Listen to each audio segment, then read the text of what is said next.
Good evening. As many of you know, my name is David Kesselman, and I'm a partner at the Audiberg Law Firm and the court-appointed receiver for EminiFX.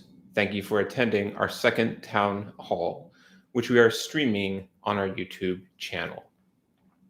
Since the first town hall, we have launched the EminiFX user portal, as well as a newly redesigned website. The FAQ page now has a number of user portal questions. That page, along with the rest of the website, continues to be available in Haitian Creole and French. I'm also happy to announce that the user portal is now available in Haitian Creole or French. We just pushed that out. So if you logged in earlier and did not see those language options available, please try it again. We've also added a number of user portal help videos to this YouTube channel. If you are having any issues with the portal, I encourage you to start with those videos. We've translated the subtitles into Haitian, Creole, and French, which you can find by clicking in the settings button in the lower right to the video.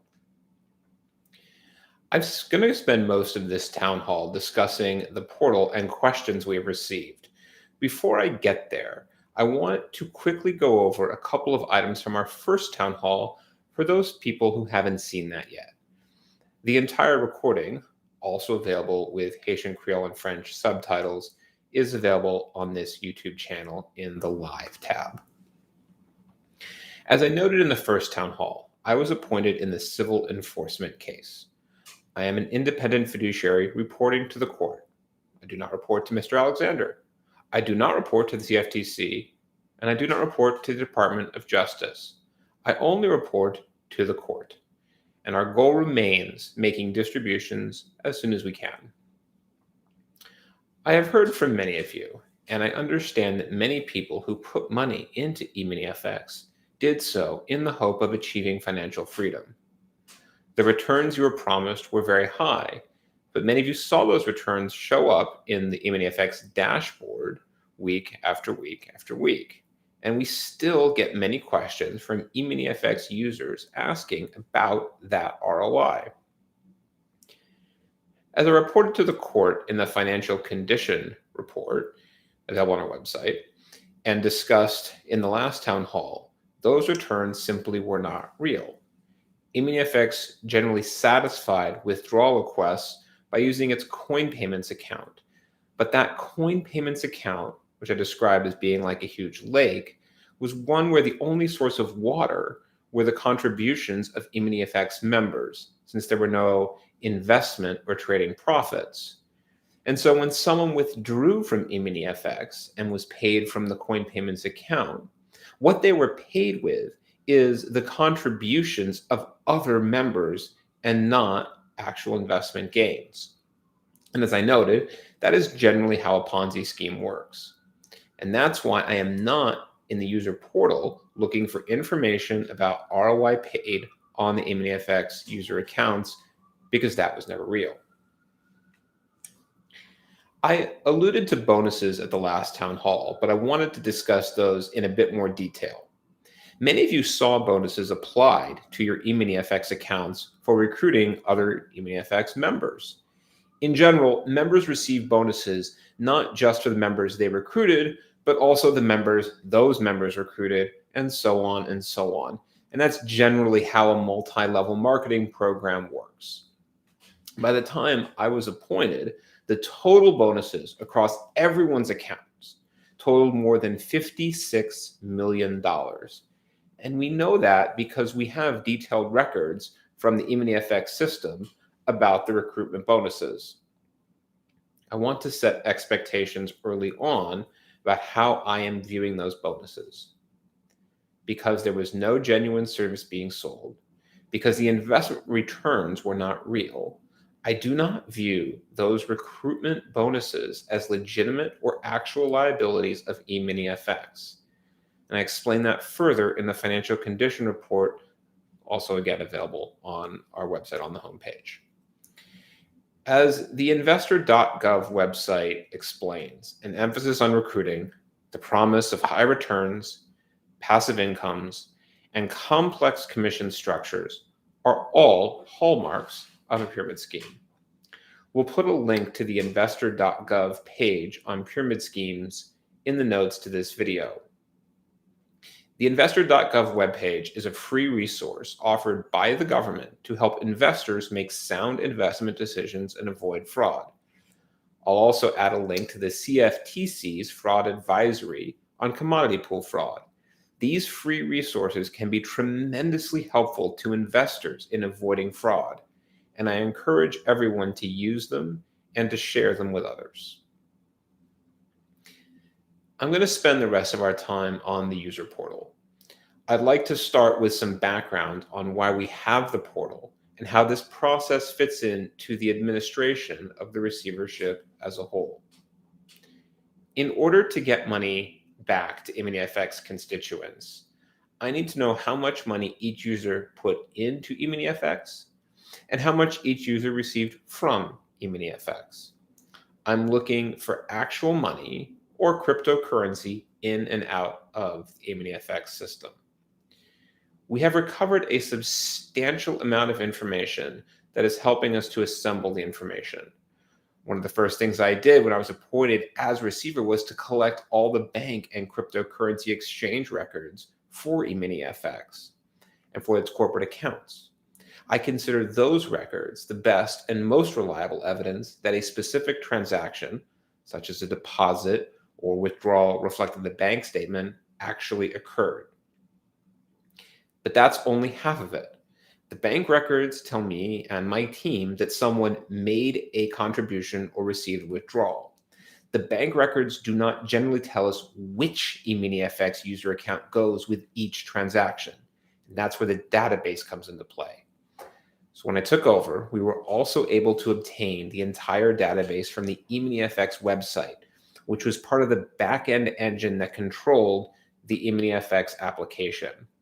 That database contains a substantial amount of information that has helped our team attribute transactions to specific users. But that database cannot get us 100% there, and that is why we need the portal. The purpose of the portal at this stage is twofold. The first is to allow users to confirm that the transactions we have attributed to them are correct.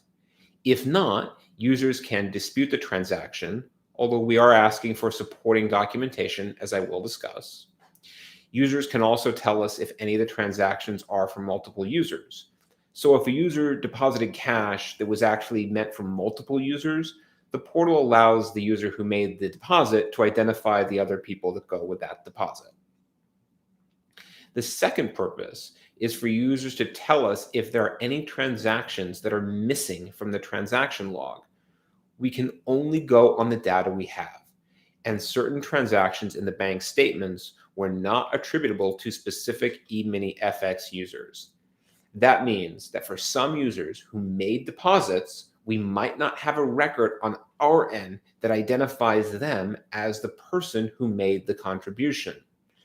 The portal allows those users to provide us with the details of the missing transactions with supporting documentation. Our goal in doing this is to have as complete a record as we can as to what users put in and got out of EminiFX, so that when we create a distribution plan for the funds we are holding, we can apportion those funds as fairly and equitably as we can. I am an equity receiver, and so equity is central to my mission. So far, after just 2 weeks, more than 12,000 users have logged onto the portal, verified transactions, disputed transactions, and added transactions. We have already begun reviewing those submissions, and we will follow up with individual EminiFX users as necessary. I want to thank everyone who has logged on so far and encourage all users to log on and to complete their transaction review as soon as they can. The deadline for that remains December 18, 2023, this year. I strongly advise that you do not wait until the end to submit your transactions. It is important that you take the time to gather supporting documentation if you need it, and more on that in a bit, and then submit your transactions as soon as you are able. Also, If you have emailed us with transaction details before the user portal was live, you still need to log on to the portal and complete the transaction verification process there. Everyone needs to log on to the portal and complete the process no matter what they've sent us before. If you need help or have questions, we have this town hall, help videos on the YouTube channel, FAQs on the website, and Stretto available by email or phone.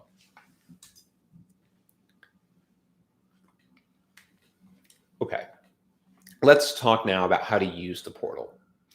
You should have all received an email from Stretto on how to log in, which will also have a temporary password to start the process. You'll also have to set up two-factor authentication with a verification code, which we have added for security purposes. We'll go over some troubleshooting issues with that in the Q&A, and there's also a help video on this channel for how to log in. Once you do log into the portal, you'll see your username and claimant ID. And so the claimant ID is what I will use to identify you in any court filings, and that's to preserve confidentiality. Many people have sent in requests about confidentiality, and I want to understand that we take it seriously, and the claimant ID is how we do that. At the top of the page, you should see your contact information. Please review this data. If any updates are necessary, please click on the Change My Contact Information link, and you can update this information.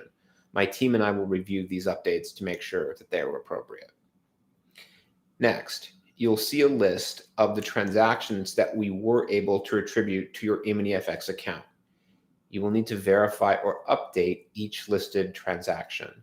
If everything is correct, you can just hit Verify All and Submit. For many, possibly most users, that is all that will be required. If your contact information is correct and all the transactions are correct, then all you need to do is hit the Verify All button, then the Submit button, and that's it. A number of users will have accounts where they can't do that because there are some issues with the transactions, and that's also okay. And that's why we're having this town hall. If you do not recognize a transaction or the amount is wrong, you can dispute that transaction. You can also add a member to the particular transaction if it was made in whole or in part on behalf of somebody else. So you're depositing money for yourself and potentially a different EminiFX user as well, or maybe multiple users. The help videos on the EminiFX Receiver YouTube channel will go into more detail on how to do that, and we'll discuss a little more in this town hall too. Some people may log on and not see any transactions listed. That's not uncommon. All that means is that our review of the records available to us, we were unable to connect any contribution or withdrawal to your user account. If you made any contributions or withdrawals that aren't showing up, I will explain in this town hall how to add them. If you are adding or disputing a transaction, you will also need to upload supporting documentation that shows us the date and amount of that transaction, ideally in PDF form. What that documentation will be is bank statements, deposit slips, cryptocurrency confirmation emails, and so on. That will depend on the actual circumstances of each transaction. To add a user to a transaction, you will need to provide the name of the user, their EminiFX username, email, and the amount of the transaction that should be attributed to the other user, and an explanation of what happened if that's useful. Once you verify or dispute transactions, add users and upload documents, that will all be saved in the system. You don't need to hit submit right away. So let's say you have 5 transactions and you confirm 4, but you need to obtain records to check on that last one, that 5th one. You can do all that, hit the verify for the first 4, and the system will save your progress even if you log on. You don't have to hit submit to save your progress. And actually, please do not hit the submit button if you are still in the process of verifying or adding transactions. Once you have verified, disputed, or added a member or members to all your transactions, you can then hit the submit button. That will submit all your transactions to my team. We will then review all of that account's transactions all at once, and we will follow up if necessary. I'd like now to go over a few of the common issues we're seeing, and then we'll get to more specific questions. So the first is the submit button that I first mentioned. There has been some confusion where it looks like some users may have hit the submit button too soon before they were done with all transactions. That's okay. We understand that can happen. If you hit submit, but you still have additional transactions, just email EminiFX@stretto.com, explain the situation, and my team will get it all sorted out for you. So just email us if you hit submit too early and we'll work it out. Another issue we are seeing are disputes of transactions with the same or nearly identical amount.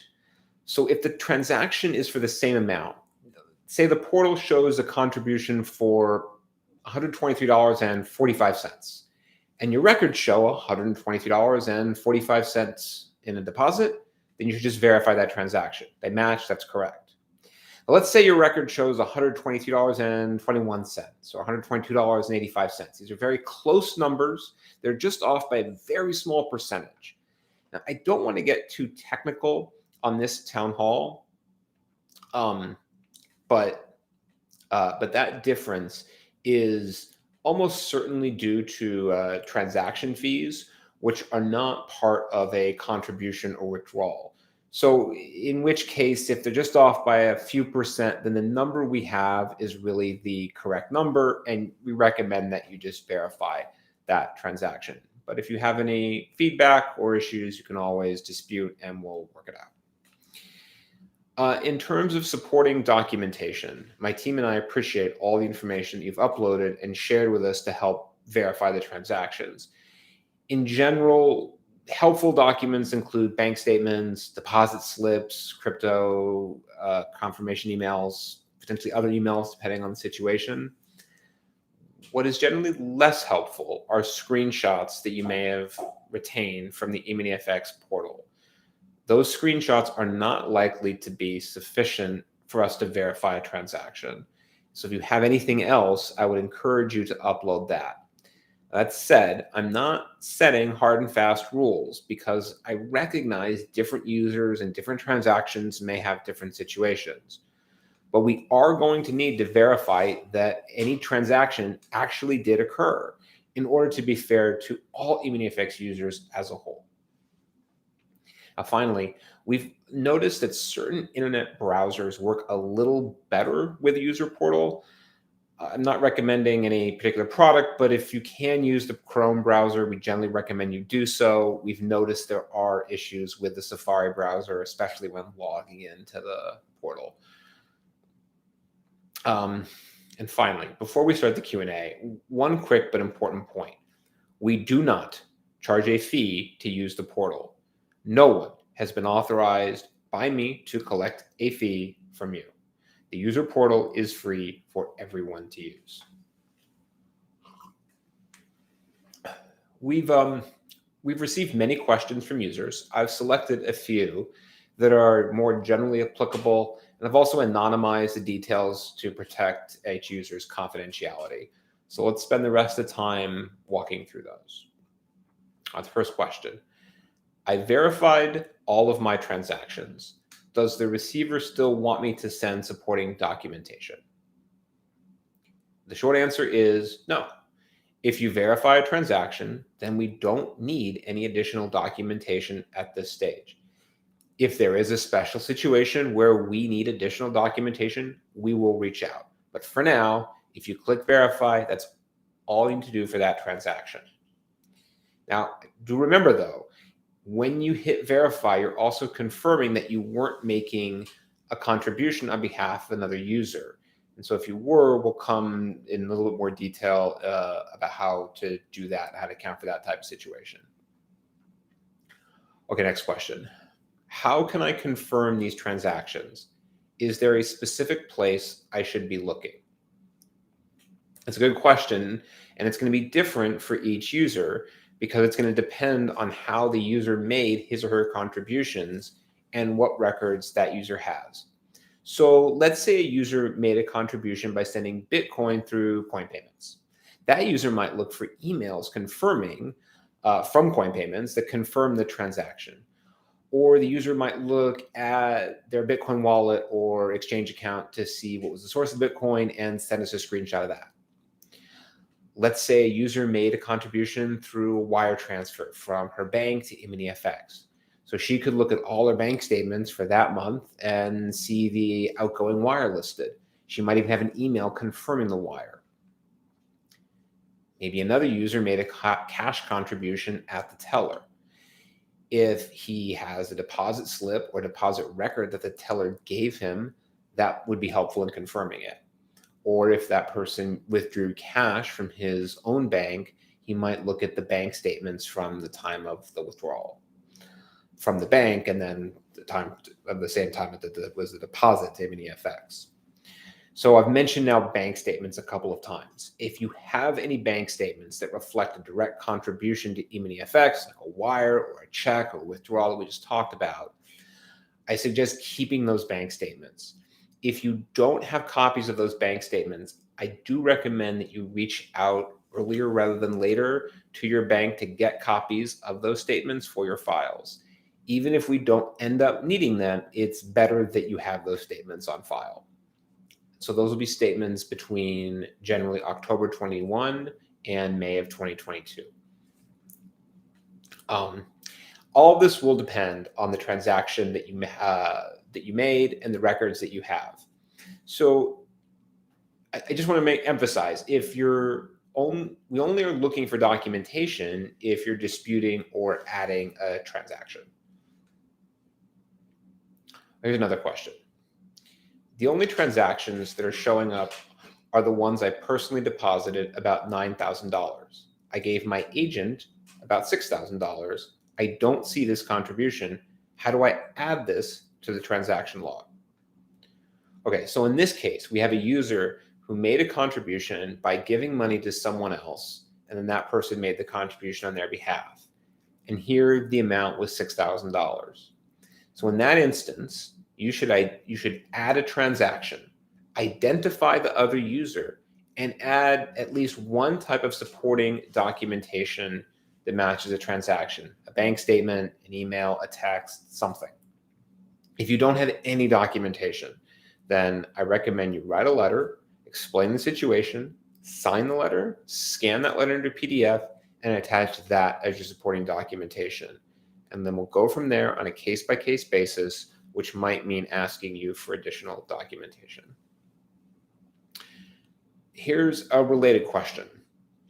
A friend transferred money to my EminiFX account in order to get me started. I do not see this transfer under my transaction log.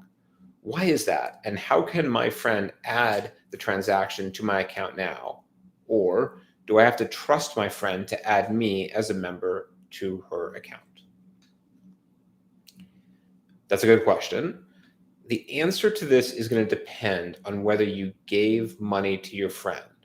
So let's say your friend made a deposit of $20,000 and gave you $2,000 to get you started at EminiFX, but you never gave your friend any money. In that case, you never made a contribution to EminiFX because you never put any actual money into the EminiFX system directly or through your friend. And so remember, I am only looking for actual money in and actual money out. Internal transfers, ROI, and bonuses are not part of this process.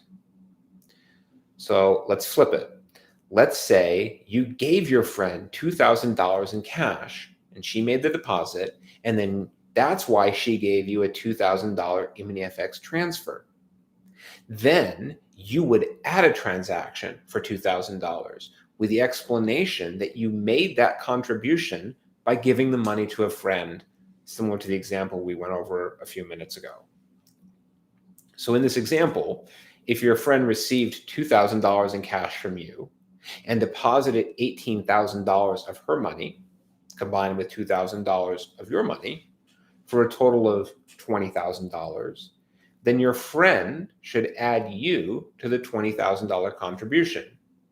Your friend would go to her $20,000 transaction, click Add Member, and fill in the form that pops up to indicate that $2,000 of that $20,000 was yours. Okay, I'm going to switch gears a little bit and go to a slightly different topic. So the question is, will you be able to open the EminiFX platform so that we can review our account details and then verify the transactions on the user portal? So the answer to this is no. For security and technical reasons, we cannot and will not open the EminiFX platform. But we have already used the data recovered from the platform to match up most of the transactions. That is as far as we can or will go. Okay, another somewhat related question. My EminiFX password is not working on the receiver's user portal. Why? Okay, so your login credentials for the user portal are different from than the ones you use for EminiFX. You should have received an email from Strata with a temporary password and instructions on how to log on. If you did not receive that email, first look in your spam filter. If you still don't see it, then you can click on the Didn't Receive an Email button on the homepage of the portal, or email eminifx@strato.com with your EminiFX username and email, and we'll send you an email for how to log on. For security purposes, we have implemented second-factor authentication using a verification code. So when you first log on with a temporary password, you'll get an email from Strata with that verification code. Please give that email a couple minutes to arrive before clicking the button a second time. Please also check your spam filters, as it may have been caught. The verification code email may also be caught in your spam folder. Just what I ask is you don't hit the send me an email button a second or third time right away, because that will override the code in the first email. So if you hit the button and after a few minutes you still don't have an email, maybe try one more time. And if you still don't have an email after that, then call or email Strata. Just don't keep hitting the button repeatedly, because that's not good for the system. After you log on the first time, you will be able to change the method of receiving the verification code to text message if you prefer. So you can get the 2FA via email or via text.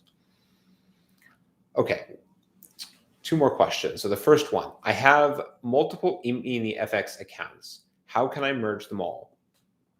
So if you go to the bottom of the portal, you'll see a merge accounts button where you can request that we combine accounts.